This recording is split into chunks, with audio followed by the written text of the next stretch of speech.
Thanks so much for taking the time to watch this video. Jordan and I are here on 3 Tee Box. We just want to give you a little update on the project. Couple things to note. We are planning to be open by October 1st with all of the holes, all 18 holes back open. Everything's on schedule at the moment, weather dependent. We've still got the routing of 7, 8, 9 open and 2 through 6, so that's 8 holes at the moment. We'll be opening some more holes over the next couple of weeks, but we're here on 3 Tee Box to talk a little bit about the native area. So Jordan, if you'd like, just give us an overview of kind of what's going on here on the native area on 3. Sure. So just to kind of hit on what Alex just said, we are working hard to get some other holes open to where we'll have at least a 9-hole loop. The latest holes, 10 through 15, are coming along wonderfully. 1, 16, 17, 18, they're still a little slow, but they are coming. So we're working our hardest to get holes open as quickly as we can.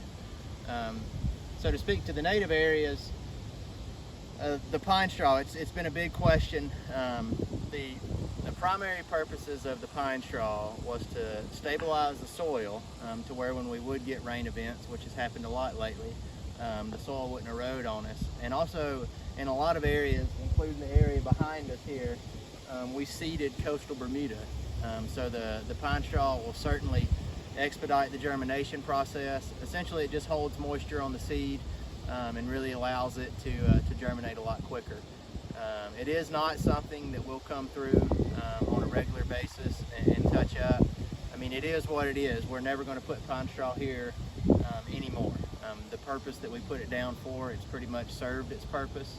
And as the coastal Bermuda matures and spreads and the native grasses do the same, the need for the pine straw will certainly go away.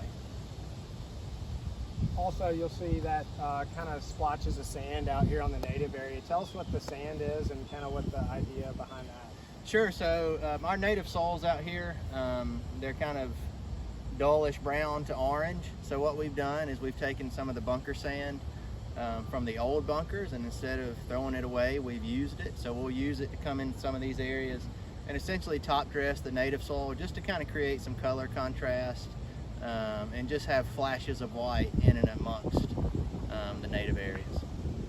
And then kind of one last question, as far as maintaining the native areas, how easy is it to get in there and spray and control it and kind of keep the weeds out and the native growing? Yep, it's not very difficult.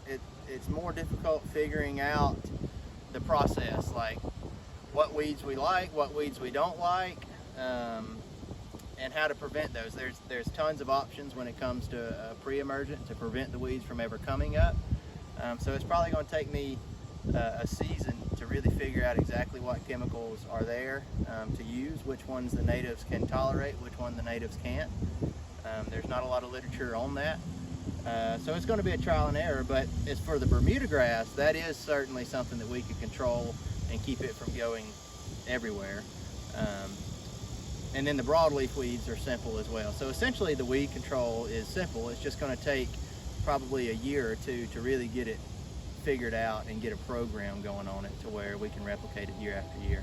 And allow it that time to mature so it Yep. looks the way we want it. Yeah, I mean, as the coastal matures and the native grasses mature, they'll certainly hold their own more so than when we're getting them established. So when we're getting them established, you have all this bare soil, and bare soil, rain, and sunlight equals weeds. So as the native grasses mature and kind of flush out, that space is going to become minimal and the weed pressure is certainly going to go down. And like I say, there's tons of pre-emerges on the market. There's just not a lot of literature on what pre-emerges you can put on native plants. So it's just going to be trial and error, but it's certainly something that we can manage, and it's certainly something that we can make look good for y'all. So. Great. Thanks so much.